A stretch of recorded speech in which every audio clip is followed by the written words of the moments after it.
Hey guys, welcome back to my channel. तो आज हम क्लास 11th का कोर्स आगे बढ़ाने वाले हैं। लास्ट की वीडियो थॉमसन के परमाणु मॉडल पर है। वीडियो को ज़रूर देखिएगा, लास्ट वाली जो वीडियोस हैं उनको भी ज़रूर देखिएगा। अगर आप नहीं देखेंगे तो चैप्टर क्लियर नहीं होगा। तो वीडियो को स्टार्ट करते हैं। तो आज हम जो अपना नेक्स्ट टॉपिक पढ़ने वाले हैं वो है रदरफोर्ड का अल्फा कण प्रकीर्णन प्रयोग।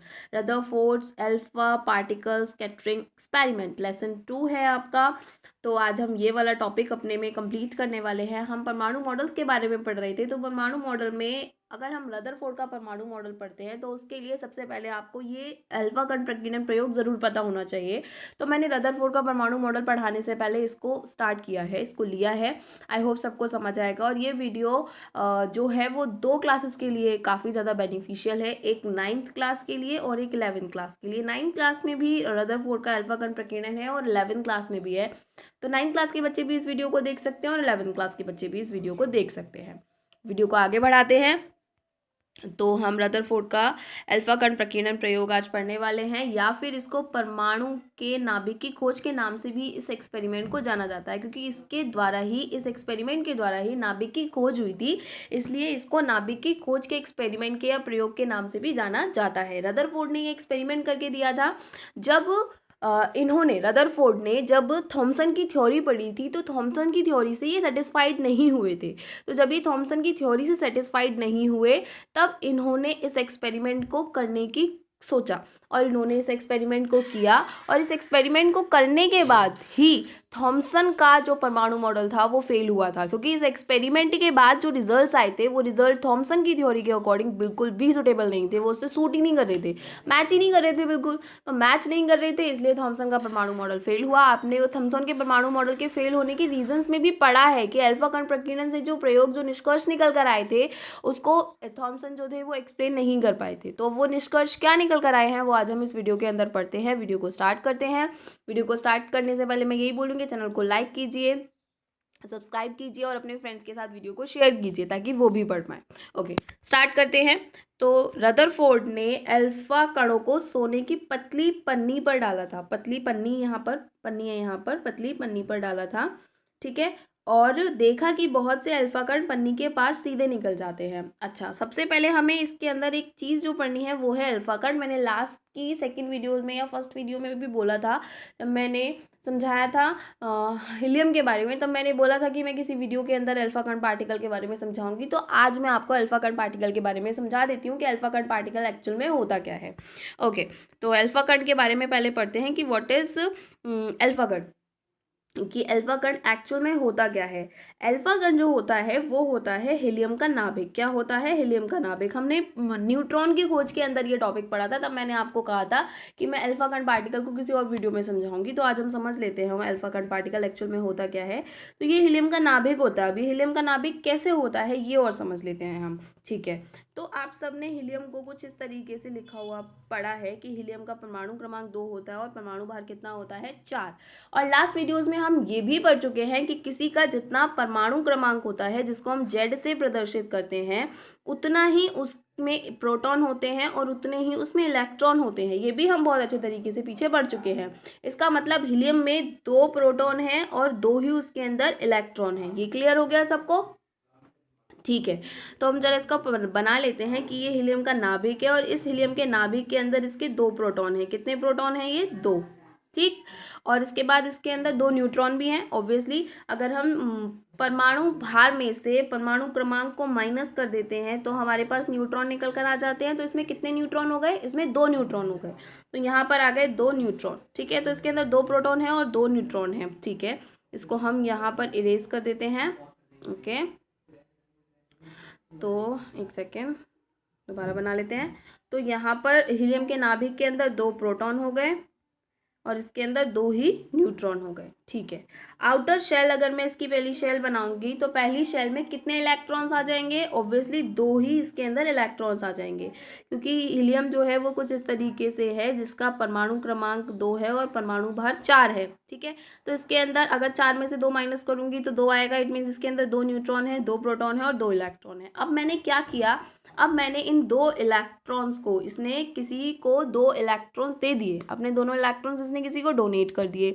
अब अगर किसी को इसने अपने दोनों इलेक्ट्रॉन्स डोनेट कर दिए तो इसकी जो बाहर वाली शेल आपको दिखाई दे रही है ये खत्म हो जाएगी। ये बाहर वाली शेल खत्म होने के बाद क्या बचेगा? सिर्फ और सिर्फ हीलियम का नाभिक बचेगा। क्या बचेगा? सिर्फ हीलियम का नाभिक बचेगा।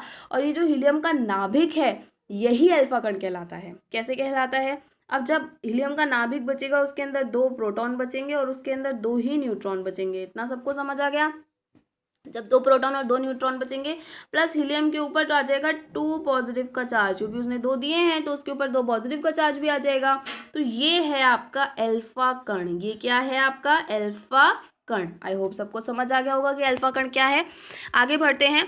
तो इस तरीके से रदरफोर्ड ने क्या किया, एक गोल्ड का फॉइल लिया। उस समय पर मे बी एल्यूमिनियम का फॉइल नहीं होता होगा, जो कि आज के टाइम पर अवेलेबल होता है, पर उस समय पर हो सकता है कि नहीं होता होगा।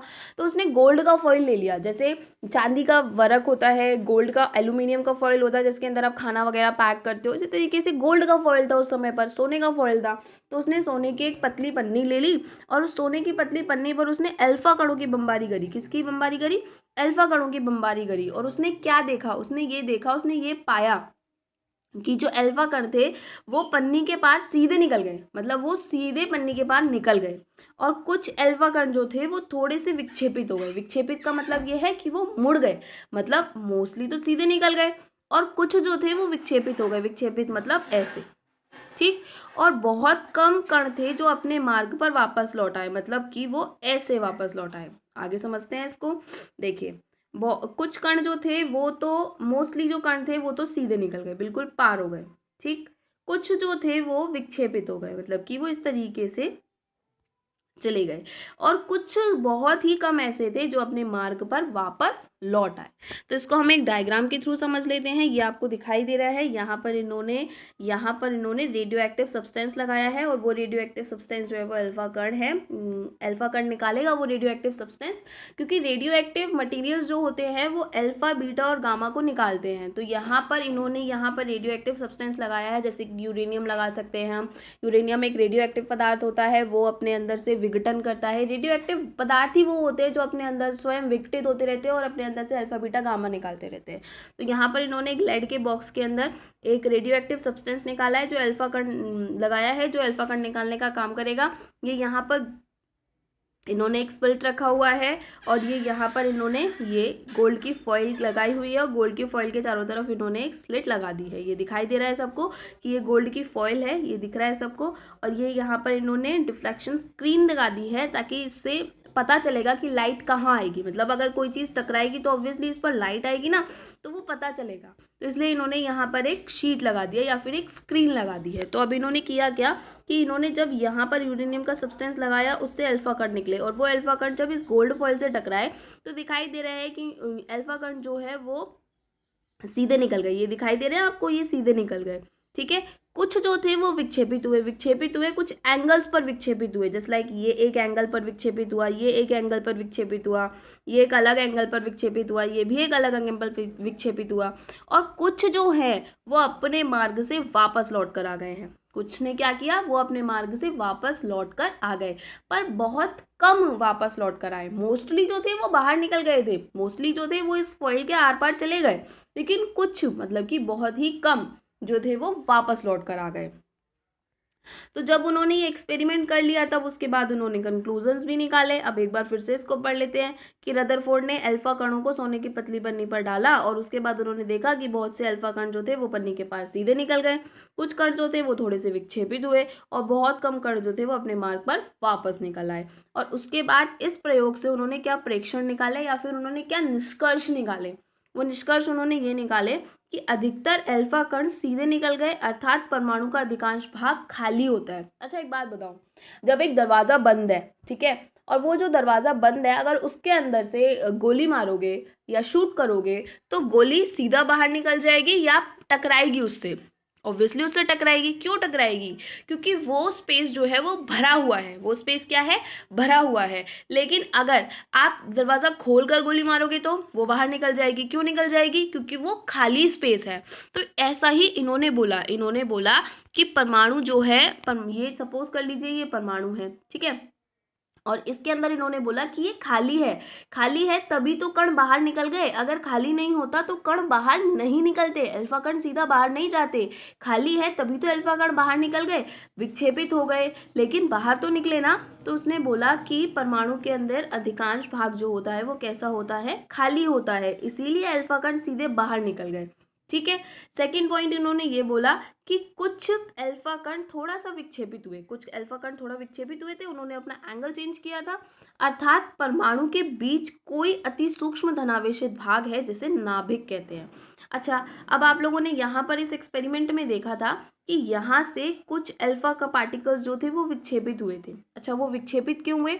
वो विक्षेपित इसलिए हुए क्योंकि यहाँ पर कोई धनावेशित भाग है, उस धनावेशित भाग से वो टकरा रहे हैं और टकराकर ऐसे जा रहे हैं। ठीक है, उस धनावेशित भाग से वो उसके बिल्कुल पास आ गए और पास आने की वजह से वो उससे टकरा रहे हैं और सीधा विक्षेपित होकर अपनी डायरेक्शन को चेंज कर दे रहे हैं। तो विक्षेपित होने का कारण भी ये है कि बीचों बीच कोई धनावेशित भाग है जिसकी वजह से वो क्या हो रहा है, वो वापस जा रहे हैं। अच्छा, क्यों वापस जा रहे हैं? क्योंकि यहाँ पर जो हीलियम का नाभिक हमने लिया था वो पॉजिटिव था, वो पॉजिटिव था।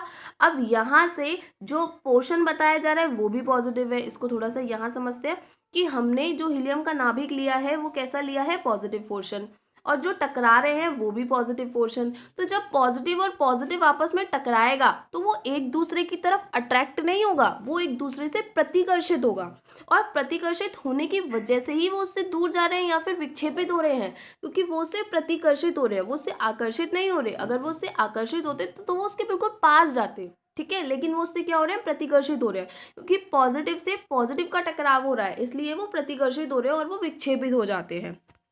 सेकेंड पॉइंट क्लियर हो गया होगा आई होप उसको। और ये जो धनावेशित भाग निकला है, अभी जो छोटा सा सूक्ष्म सा भाग है, इस भाग को क्या कहा गया है, नाभिक। उन्होंने बोला कि बीचों बीच कुछ तो धनावेशित भाग है जिसकी वजह से ये विक्षेपित हुए हैं, जिसकी वजह से वो कण अपने मार्ग से वापस आए हैं, क्योंकि पॉजिटिव ही पॉजिटिव से टकरा कर वापस आ सकता है, नेगेटिव नहीं आ सकता। इसका मतलब बीचों बीच कुछ ना कुछ पॉजिटिव पोर्शन तो है जिसकी वजह से ये अल्फा कण जो कि पॉजिटिव थे वो वापस आए हैं। आगे लास्ट पॉइंट उन्होंने बोला कि बहुत कम अल्फा कण अपने मार्ग से वापस लौट कर आए हैं, अतः धनावेशित भाग दृढ़ हैं। उन्होंने बोला कि बहुत ही कम कण जो थे वो अपने मार्ग से लौट कर वापस आए थे। इसका मतलब ये जो पॉजिटिव पोर्शन है वो बहुत बड़ा नहीं है, वो बहुत छोटा है, पर वो जो छोटा सा पोर्शन है ना वो भी बहुत दृढ़ है, वो भी बहुत स्ट्रांग है, जिसने क्या किया, इतने पॉजिटिव पोर्शन को वापस भेज दिया, बिल्कुल लौटा दिया उसने। इसका मतलब वो जो पॉजिटिव पोर्शन बीच में आप मान रहे हो वो बहुत ज़्यादा स्ट्रांग है। तो इस तरीके से इन्होंने नाभिक की खोज करी। इन्होंने बोला कि बीच में, परमाणु के बीचों बीच एक छोटा सा पॉजिटिव पोर्शन रहता है जो कि पॉजिटिव कणों से मिलकर बना हुआ है, और उसका नाम इन्होंने क्या रखा, उन्होंने नाभिक रखा। तो इस तरीके से आई होप सबको ये जो एक्सपेरिमेंट है वो क्लियर हो गया होगा। ये भी समझ सकते हैं हम इस तरीके से कि ये कण जो हैं वो सीधे चले गए हैं, ये गोल्ड का फॉइल है, यहाँ पर गोल्ड का परमाणु है और ये कण सीधे चले गए हैं। कुछ कण आपको दिखाई दे रहा है कि विक्षेपित भी हुए हैं, और कुछ कण जो है वो अपने मार्ग से वापस लौटकर आ गए हैं। तो इस तरीके से ये एक्सपेरिमेंट यहाँ पर कंप्लीट होता है। आई होप सबको ये एक्सपेरिमेंट समझ आया होगा, नहीं आया हो तो आप मुझे कमेंट कीजिए, मैं फिर से समझा दूंगी। तो आज के लिए वीडियो को यहीं पर पॉज करते हैं। तो आई होप रदरफोर्ड का परमाणु मॉडल सबको समझ आया होगा।